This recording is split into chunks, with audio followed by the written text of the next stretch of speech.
Ola, que tal? Benvidos a Noticias Ourense, hoxe venres 17 de maio. E comenzamos este informativo repasando algunhas das noticias máis importantes do día. Este 2024, a Real Academia Galega homenaxeou a Luisa Villalta no Día das Letras Galegas. Por outra parte, Raigame cumpre 21 edicións, convertida no eixo de todas as celebracións da provincia neste día. E ademais, en Barbadas tamén rendiron homenaxe a nosa lingua e a cultura no Parque dos Carrís. Comezamos.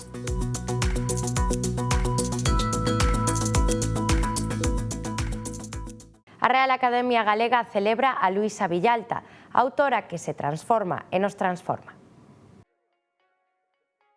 A amizade ten flor que rebenta as paredes. Sobrevive da podremia mutua e só precisa das fiestras abertas, escribiu Luisa Villalta en Papagaio. Estes versos do seu libro final, no que lle puxo palabras á crónica fotográfica de Maribel Longueira sobre o derrubamento do barrio da prostitución da Coruña, soaron na voz da académica Ana Romani, no comezo do pleno extraordinario que a Real Academia Galega celebrou hoxe, co gallo do Día das Letras Galegas, que as institucións lle dedican á autora coruñesa. A través de distintos fragmentos e referencias ao seu legado literario e extraliterario, foise trazando na sesión o retrato dunha intelectual en toda amplitude do termo. Unha muller que demostrou sempre un compromiso inquebrantable coa xustiza social, coas novas xeracións e coa lingua propia. Seguindo o seu exemplo, é tempo de deseñar para o idioma de Galicia un novo horizonte, un novo tempo que corrixa erros e abra esperanzas, salientou o presidente da RAC, Víctor Freixanes, na clausura do acto. Villalta foi unha escritora para facer pensar o mundo contemporáneo, a través dunha obra marcada polo pensamento apaixonado, na procura do rigor e tamén a exploración estilística. O cruzamento entre a poesía e a música é outro dos trazos definitorios tanto en poemarios como inicial música reservada, como no imprescindible ensaio O outro lado da música, a poesía. Tras o 17 de maio, a RAC seguirá a celebrar a figura e a obra de Luisa Villalta con novas iniciativas, entre elas a celebración dun simposio no último trimestre do ano que reunirá distintas voces con novas olladas á súa produción literaria e á súa traxectoria vital. En outono celebrarase tamén a entrega dos premios do concurso escolar Contádenos o voso Día das Letras. Vilanova dos Infantes foi hoxe o punto de encontro de veciños chegados dende diferentes puntos da xeografía galega para revivir as esencias das antigas romarías. Desde as 11 da mañá, Raigame xa estaba cheo de actuacións de música e baile tradicional, as exposicións e demais espectáculos dispostos pola organización, conformada polo Concello de Celanova e a Deputación a través do Centro de Cultura Popular Xaquín Lorenzo. A programación, que se sucedeu ata 7 da tarde, incluíu máis de 23 agrupacións de música e baile chegadas de toda Galicia e Portugal, do mesmo xeito que os 120 artesáns que ofreceron os máis variados artigos e produtos gastronómicos, nunha edición moi doce que rendiu homenaxe á repostería tradicional. Varias foron as novidades desta edición, como a sesión vermú amenizada pola banda de música de Vilanova no campo da Igrexa, a actuación dos bolechas na Praza do Castelo ou as visitas guiadas con Viaxamos no tempo ao redor dos oficios dos canteiros. A entrega do premio Adolfo Enríquez ás irmáns Isoliñas foi a 1:30, seguido dos danzantes de Vilanova. Trátase dunha romaría etnográfica que enche de vida as rúas e prazas do burgo medieval con espectáculos, actuacións e demostracións de oficios en directo e un amplo mercado de produtos artesanais e tradicionais. Todo iso ambientado no século XX. É por iso cada vez que son máis os veciños e visitantes que se animan a ir vestidos da época. A orixe de Raigame está vinculada ao proxecto de posta en valor do núcleo medieval de Vilanova dos Infantes, como un elemento máis do potencial turístico-cultural que oferta Celanova dentro do programa Celanova, un paseo pola historia de Galicia.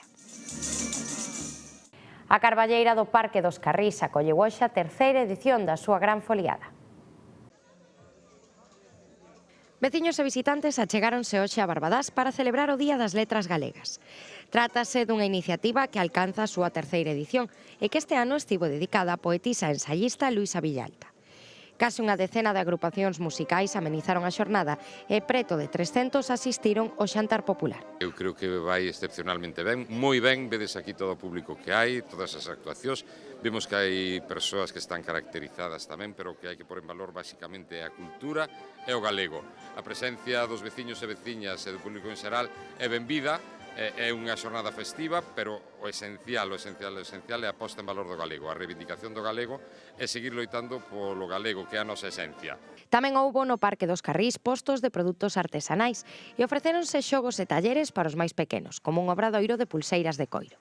A festa rematou ás 6:30 da tarde coa actuación da charanga BBB e unha queimada. A programación ahora son esta banda de música que vendes aquí, previamente houve unha charanga, aquí vedes tamén unha serie de stands na que se ofrecen produtos tradicionais, materiales tradicionais, e ademais deso hai un xantar popular que, como pensamos todos nós, Galicia sin un xantar popular cas viandas propias da nosa terra non é Galicia. Despois haberá tamén xogos tradicionais e diversas actuacións de grupos musicais de aquí do Concello. Entón, xornada festiva pero reivindicativa. Ambas cousas teñen que ir da man porque Galicia sin música e sin reivindicación non existiría.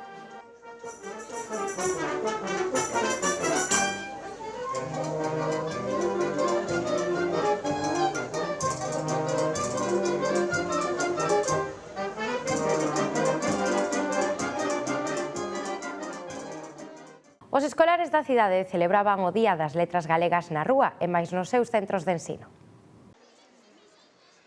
Máis de 700 escolares dos centros educativos da cidade participaron no acto de celebración do Día das Letras Galegas na Praza Maior.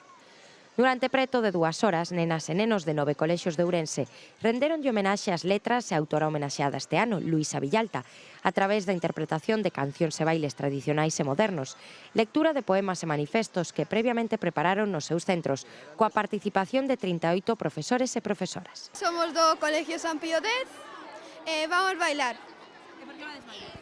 Porque mañá é o Día das Letras Galegas. De que baile vades facer? Ana Querepán. Que se reconozca mellor o galego, que se fale, que sepa toda Galicia que día é as letras gallegas, a literatura gallega e máis cousas. E tú sabes a que se dedica este ano? Sí, a Luisa Villalta.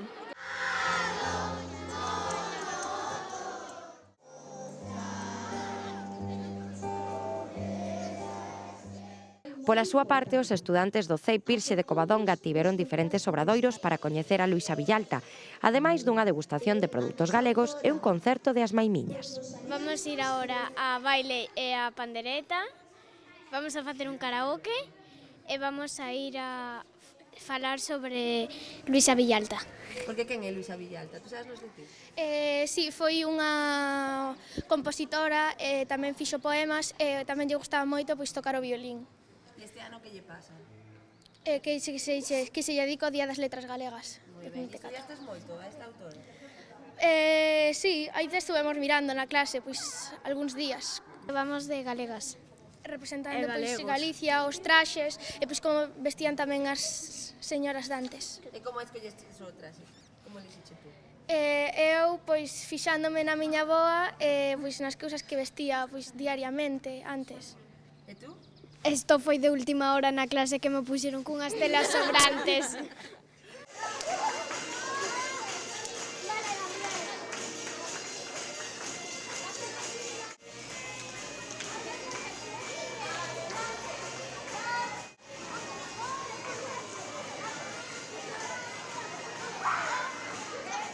O Partido Popular de Ourense conmemorou o Día das Letras Galegas poñendo en valor e garantindo o futuro da cultura e a lingua galega. O Partido Popular de Ourense celebrou un acto para conmemorar o Día das Letras Galegas o carón do monumento do escritor ourensán Valentín Lamas Carvajal no Xardín do Posío. Un lugar simbólico para conmemorar a data do 17 de maio, rendendo homenaxe a un dos fundadores da Real Academia Galega. No acto, o presidente da Deputación, Luís Menor, puxo de manifesto o compromiso dos populares co galego. 3 membros da organización xuvenil Novas Xeracións de Ourense deron lectura aos poemas A Estación, Cidade Alta e Amizade, de Luisa Villalta, a escritora a que se lle dedican este ano as letras galegas. Para finalizar, a presidenta da xestora local do Partido Popular, Victoria Núñez, fixo lectura dun poema de Rosalía de Castro, a primeira escritora homenaxeada no Día das Letras Galegas e cuxa celebración leva a data da publicación do seu libro Cantares Gallegos. O Grupo Municipal Socialista lamenta que outro ano máis os ourensáns non poidan desfrutar dunha programación organizada polo Concello para o 17 de maio pola desidia de Jácome.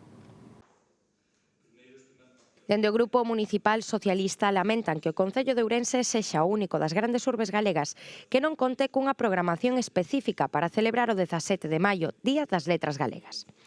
A desafección do Executivo de Jácome pola lingua e a cultura galegas non colle por sorpresa aos socialistas, posto que xa preguntaron na sesión plenaria de abril se se estaba a organizar algo para conmemorar a escritora que este ano se lle dedica a xornada, Luisa Villalta.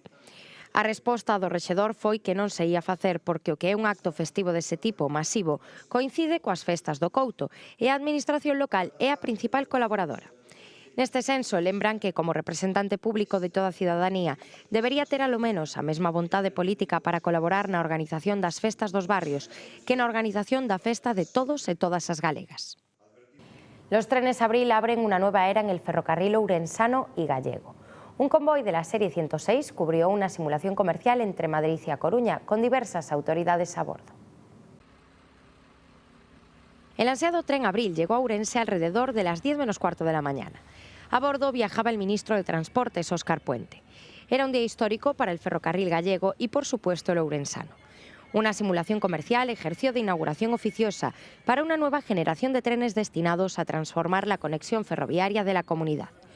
El tren de la serie 106, así se conoce técnicamente a los trenes Abril, surcó la línea de alta velocidad entre Ourense y Santiago de Compostela a 300 km por hora. A bordo, el ministro Puente destacaba que los Abril son algo único en el mundo ferroviario. Son capaces de alcanzar estas marcas circulando por dos anchos de vía diferentes, estándar e ibérico, y por dos electrificaciones distintas. Los Hablo, el AVE de bajo coste, no funcionará hasta octubre, cuando se completará la incorporación de los nuevos trenes. En todo caso, la mejora de tiempos de viaje será prácticamente inapreciable, ya que se respetará el límite de velocidad de 300 km por hora. Un límite que el nuevo tren es capaz de superar. Está homologado para viajar a 330 km por hora, aunque en las pruebas alcanzó los 380. El Gobierno compromete 1.000 millones de euros para Vigo-Valdeorras. La presentación del Plan Director del Corredor Atlántico en Galicia deja una de cal y otra de arena para Ourense en materia de transporte de mercancías. Las mejoras planificadas para los puertos de la fachada atlántica dejarán accidentalmente una lluvia de euros en la provincia. Sin embargo, esta inversión proviene del fomento de terminales logísticas en Vigo, Monforte y Lugo, mientras la industria ourensana se quedará sin desarrollar una salida propia a la red ferroviaria europea. En lo que concierne a Ourense, lo más destacado son las obras de renovación en la vía de Vigo a Valdeorras. Las actuaciones contempladas buscan satisfacer las exigencias europeas de permitir la circulación de trenes de más de 740 metros de longitud y de instalar ERTMS, el sistema de seguridad estandarizado en la Unión. La inversión total asciende a unos 1.506 millones de euros, que deben cubrir 58 actuaciones en este eje. 7 finalizadas, 11 en ejecución, 5 en contrato de obras, 3 con el proyecto aprobado, 7 en redacción y 26 todavía en planificación. Otra de las claves de la presentación fue un dato desvelado por el ministro de Transportes, Óscar Puente, quien aseguró esperar que las obras de la intermodal de Ourense comiencen en mayo. Los trabajos fueron adjudicados el pasado mes de enero a la UTE liderada por Copasa y Constructora San José. El coste de la obra en sí misma ascenderá a 111,7 millones de euros y no estará finalizada hasta 2030.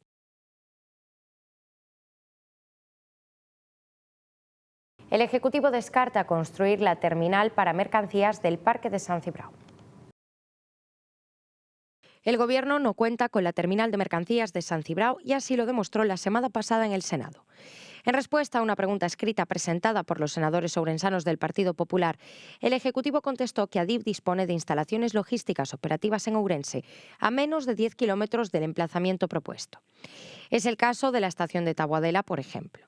No obstante, puntualizó el Gobierno, Adif podría autorizar la conexión de un cargadero privado de la red ferroviaria de interés general.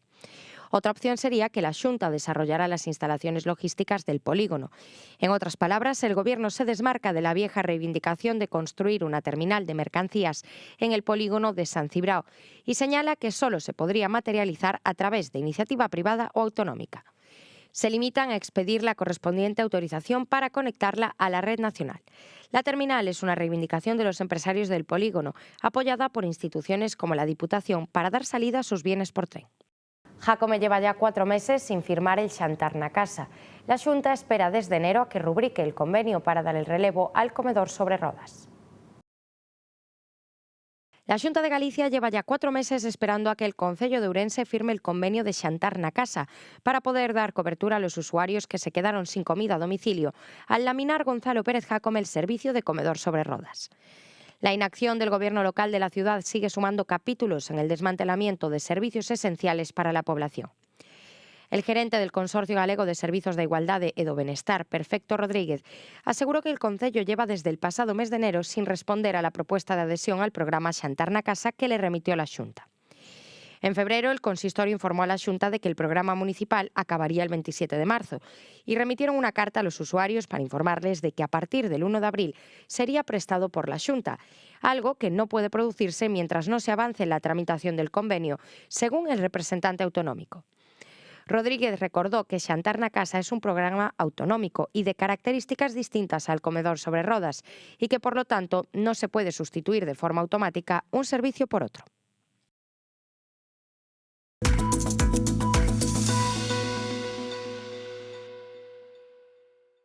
Pois isto foi todo por hoxe, que pasen unha boa noite, que disfruten do fin de semana. Nos vémonos o luns, á mesma hora. Adiós.